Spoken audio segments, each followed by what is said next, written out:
Selamat datang di Alur Mundur. Kali ini kita akan mundur merangkum sebuah film yang dirilis pada tahun 2005 yang berjudul Fatalist. Sebuah film yang berlatar tahun 1944.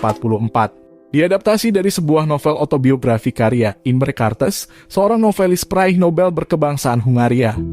Film yang berdurasi 2 jam lebih dengan gaya visual khas seorang Lajos Koltai sebagai sutradara, menceritakan perjalanan seorang remaja 14 tahun yang bertarung di ambang batas kehidupannya sebagai seorang tahanan kamp konsentrasi Jerman. Baik fisik dan jiwanya dipaksa bertahan di luar apa yang bisa kita bayangkan. Nalar dan nurani kita sebagai manusia akan terlempar sangat jauh pada salah satu peristiwa yang menjadi catatan hitam dalam sejarah. Namun yang paling menarik dari film ini, dari sekian banyak film yang bertemakan Holocaust, Fatalist menyuguhkan satu paradoks yang sangat berbeda. Sebuah kengerian yang dikemas secara impresif dari sudut pandang remaja usia 14 tahun. Pembantaian yang tak terelakkan dan mereka yang berhasil bertahan dan selamat dari peristiwa hitam tersebut. Fatalist menawarkan suatu penggambaran yang tidak konvensional antara mereka yang menjadi korban dan kita yang membayangkan bagaimana kengerian dan kegilaan yang terjadi dalam sejarah pembantaian umat Yahudi di Eropa. Kita hanya dapat membayangkan mereka menjalani hidup seperti di neraka.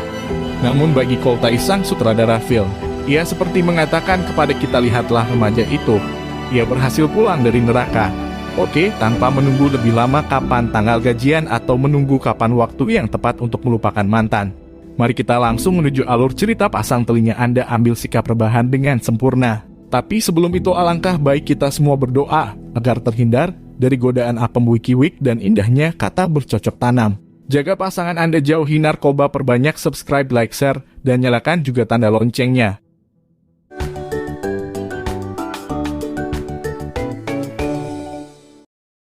Budapest, Hungaria. Pada awal film kita diperlihatkan seorang anak bernama Gyuri. Ia izin pulang lebih cepat dari sekolah dikarenakan ada urusan keluarga. Ia pulang menemui ayahnya di toko tempat ayahnya bekerja. Sesampainya di sana, Gyuri melihat ayahnya sedang berusaha menjual tokonya tersebut kepada seseorang yang tak lain adalah teman dekat ayah Gyuri. Ibu tiri Gyuri melihat kedatangan Gyuri dan memandang ke arahnya seperti ingin berbagi nasib. Karena mereka tahu bahwa sebentar lagi nasib akan memisahkan mereka. Ayah Gyuri mendapat panggilan kerja paksa dari otoritas setempat. Pada saat itu Jerman menguasai Hungaria. Dan bagi setiap Yahudi dewasa, mereka akan secara acak mendapat panggilan kerja paksa.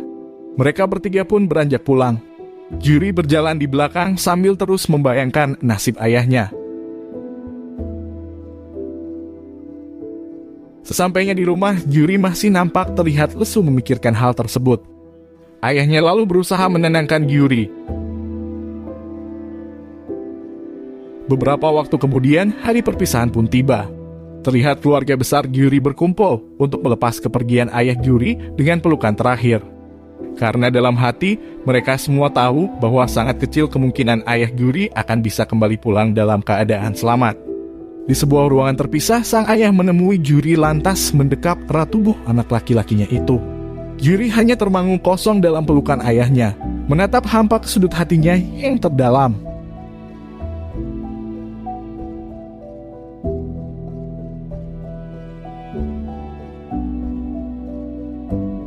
Seiring berjalannya waktu, Gyuri pun diharuskan ikut bekerja pada sebuah pabrik karena posisinya kini telah menjadi seorang kepala keluarga.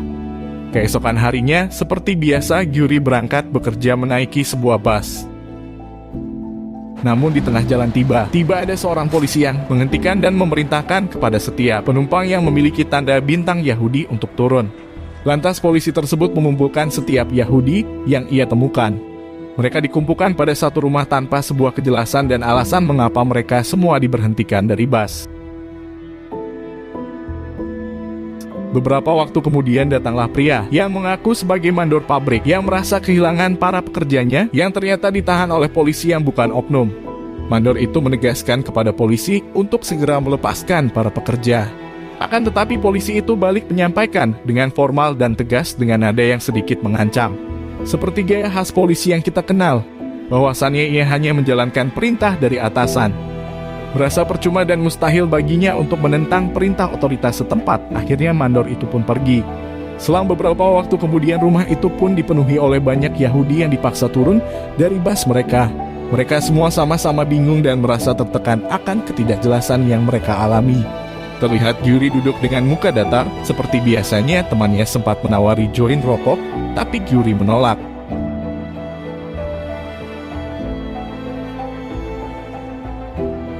Kemudian dari arah pintu si polisi muncul dan menginfokan kepada mereka semua untuk kembali menuju kota. Sesampainya di sana terlihat tidak hanya kelompok Gyuri, akan tetapi banyak para Yahudi lainnya. Terlihat masing-masing polisi membawahi setiap kelompok Yahudi yang dikumpulkan menuju suatu tempat yang diarahkan. Kereta yang melaju. Gyuri menyaksikan hal tersebut dengan pandangan datar. Polisi yang tadinya terkestap bersama rombongan. Sebagai ternak liar yang mesti digiring ke kandang.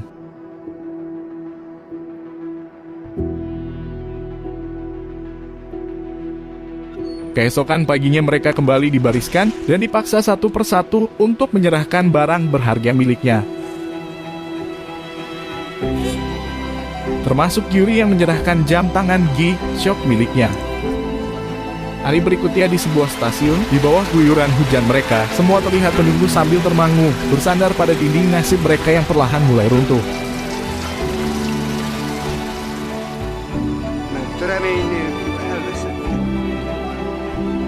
Di dalam gerbong kereta mereka duduk dan berdiri berdesakan, dan masih diam hanyut di dalam pikiran masing-masing. Berhari-hari tanpa makanan dan air, ditambah angin musim dingin yang membuat kondisi fisik dan mental mereka semakin kosong.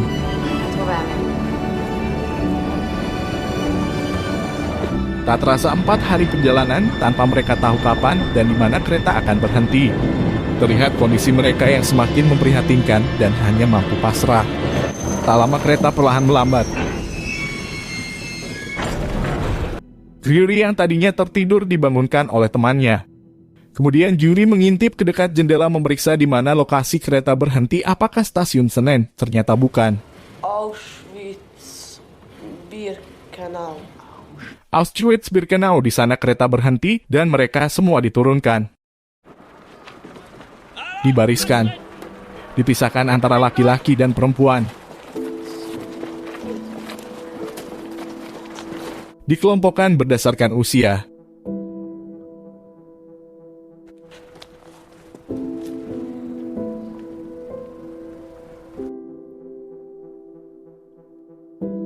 Gyuri dan beberapa temannya ditempatkan di kamp Auschwitz selama 2 hari.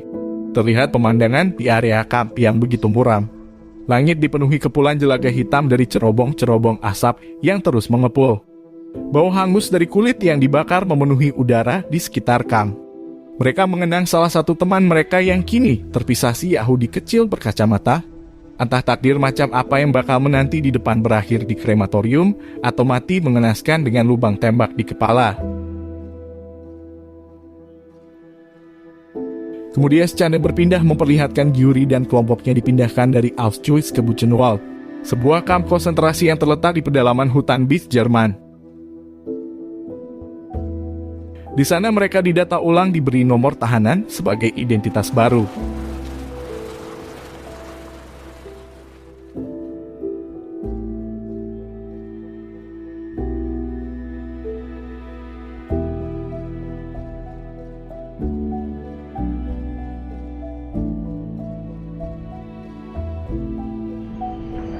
Dan dari Buchenwald kemudian Gyuri kembali dipindahkan ke Zid, sebuah kamp kerja paksa yang berintegrasi dengan perusahaan.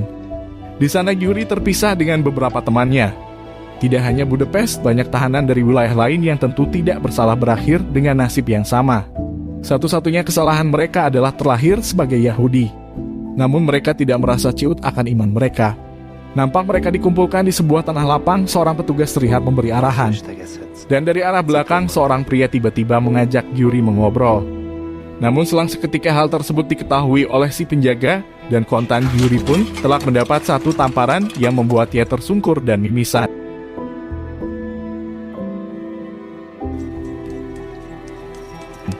Hari berganti hari, minggu, dan bulan. Waktu di sana terasa begitu berat dan lambat. Kondisi Gyuri terlihat sangat memprihatinkan. Tenaga diperas habis-habisan bagai hewan ternak. Tidur di kandang jerami penuh kutu. Porsi makan yang tidak masuk akal. Perlahan kondisi fisik Gyuri berubah sangat drastis. Badan kurus ditumbuhi jamur. Bola mata menjorok ke dalam, bibir dan kulit tangan tiap harinya mengelupas. Setiap hari dipaksa bekerja menahan rasa lelah dan lapar. Meskipun Gyuri jarang sekali terlihat mengeluh, akan tetapi Bandi teman yang mengajaknya berkenalan tempo lalu selalu memperhatikan dan mengajarkan kepada Gyuri layaknya seorang kakak. Bolak-balik Bandi memberi motivasi kepada Gyuri untuk terus bertahan dan menjaga api harapan bahwa kelak kita semua akan kembali pulang ke rumah. Kita harus tetap bertahan, dan kunci bertahan hidup di neraka ini adalah disiplin. Kita harus mampu mengalahkan rasa lelah, haus, dan perihnya rasa lapar. Sore hari saat mandi adalah satu momen yang paling manusiawi dan membahagiakan bagi Gyuri dan Bandi.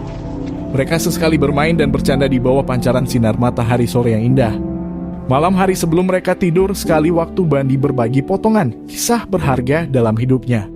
Tiba-tiba di suatu malam, barak tempat kelompok Gyuri tinggal dipaksa bangun dan dihukum berdiri di tengah lapangan selama 1 hari penuh. Ternyata ada tahanan dari barak mereka yang berusaha kabur, dan seluruh penghuni barak pun terkena hukuman. Mereka semua dihukum berdiri, tanpa tidur, tanpa makan dan minum. Dan bagi tahanan yang jatuh karena tidak kuat, mereka akan dipukuli tanpa ampun atau langsung dieksekusi di tempat. Nampak sebagian dari para tahanan sudah tak kuat lagi bertahan. Muka mereka bagai hantu pucat. Tubuh mereka terlihat bagai pohon layu terombang-ambing, tak kuasa menahan beban berdiri seharian tanpa makan ataupun tidur. Salah seorang tahanan lunglai terjatuh, tahanan lain membantunya untuk kembali bangkit.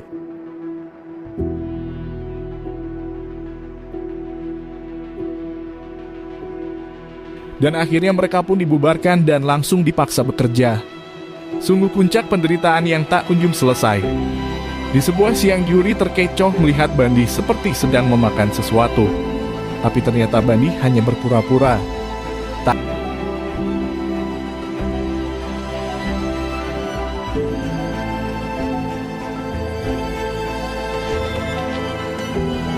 Keesokan harinya Gyuri kembali bekerja. Kali ini dia harus bolak-balik memanggul semen dan nasnya Gyuri terjatuh. Melihat itu si petugas jaga langsung marah, memukul dan mendorong kepala Gyuri ke dalam sak semen. Gyuri berusaha bangkit melawan keadaan. Dalam hati Gyuri masih berupaya gigih, namun tubuhnya tak mau berhenti gemetar. Pikirannya mulai mengambang, air mata Gyuri rembes tanpa ia sadari. Tubuhnya tahu tak ada yang dapat dimintai pertolongan, dia hanya cukup bertahan selangkah demi selangkah sampai penderitaan itu selesai.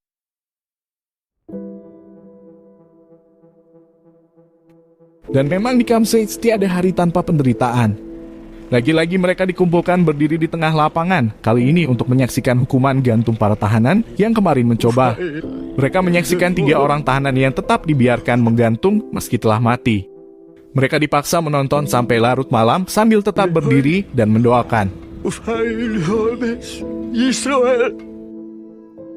Tiba saatnya mandi, tapi kali ini Gyuri menolak. Bandi berupaya memaksa Gyuri untuk mandi demi menjaga kondisi badan terhindar dari jamur. Namun Gyuri tetap menolak sambil beralasan bahwa dia kedinginan. Bandi pun merasa iba melihat kondisi Gyuri yang demikian.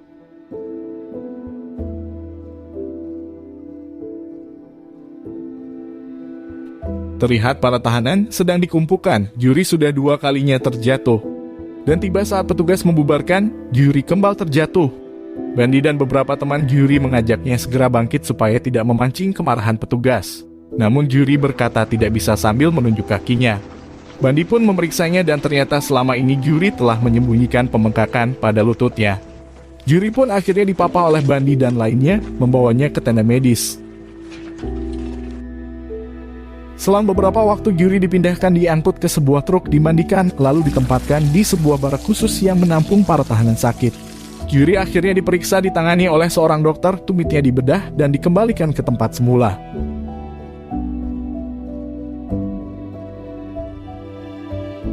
Di dalam barak sakit, para tahanan hanya dapat meringkuk tidur dan mungkin hanya dapat berharap ajal segera menjemput mereka. Tiba-tiba seorang petugas datang membopong pasien tahanan baru dan meletakkannya di samping Gyuri. Dan ternyata itu adalah teman Gyuri, si bocah perokok. Kondisinya terlihat lebih parah mengenaskan, tapi dia justru malah sempat-sempatnya berbuat konyol bertanya kepada Gyuri apakah dia punya rokok Samsu. Gyuri menjawab hasu.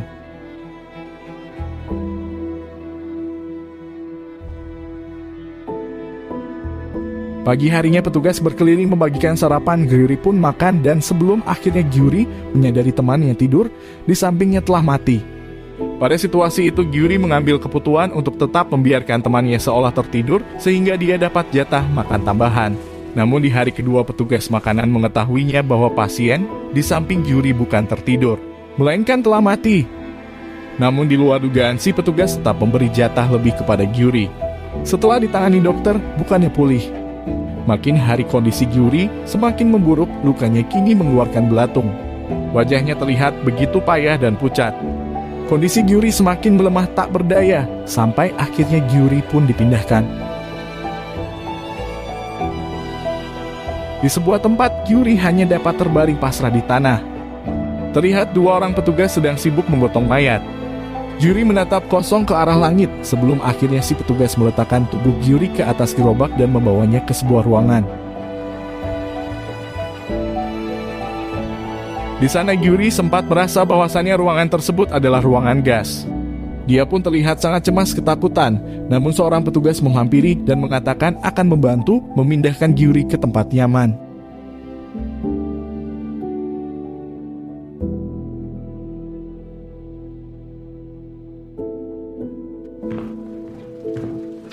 Ternyata tempat yang dimaksud adalah rumah sakit. Di sana Gyuri ditempatkan di bangsal lengkap dengan ranjang, kasur, bantal, dan pakaian yang bersih. Tak terasa hari berganti, kondisi Gyuri pun berangsur membaik dan tak hanya itu, nasib baru pun menghampiri Gyuri. Jerman kalah menyerah kepada Inggris dan sekutu, menutup semua kamp dan mengakhiri kekejaman Nazi atas kaum Yahudi.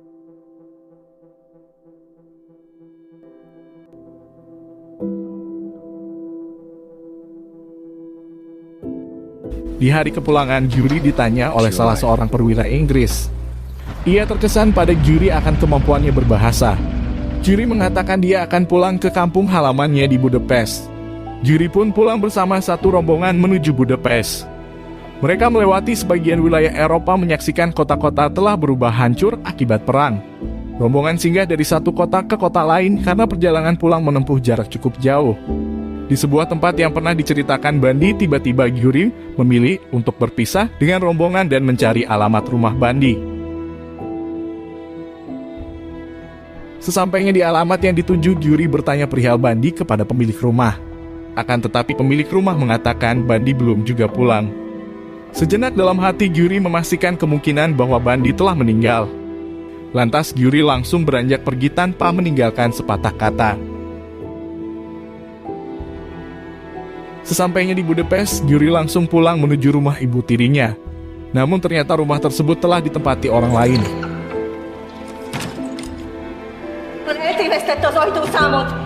Gyuri terdiam membisu, kemudian dia bergegas singgah menemui salah satu kerabatnya. Di sana Gyuri pun akhirnya tahu bahwa ibu tirinya telah menikah lagi dan mendengar kabar bahwa ayahnya telah meninggal di kamp Mauthausen, Austria. Sekejap Gyuri merasa seperti tidak ada lagi yang tersisa dalam hidupnya. Hatinya dipenuhi lubang seperti merasa sia-sia, padahal ia telah berjuang keras, bertahan di neraka, dan berhasil pulang dengan selamat, dan cerita pun selesai. Gyuri memilih pulang ke desa menemui ibu kandungnya. Sana memperlihatkan Gyuri yang masih mengenakan baju bekas tahanan, berjalan di tepi alun-alun kota. Di belakang terlihat alur kehidupan berjalan seperti biasa. Namun tidak bagi seorang Gyuri, dia terlihat seperti memutar pita hitam dalam dirinya. Ada perasaan hangat bercampur dengan sisi kelam.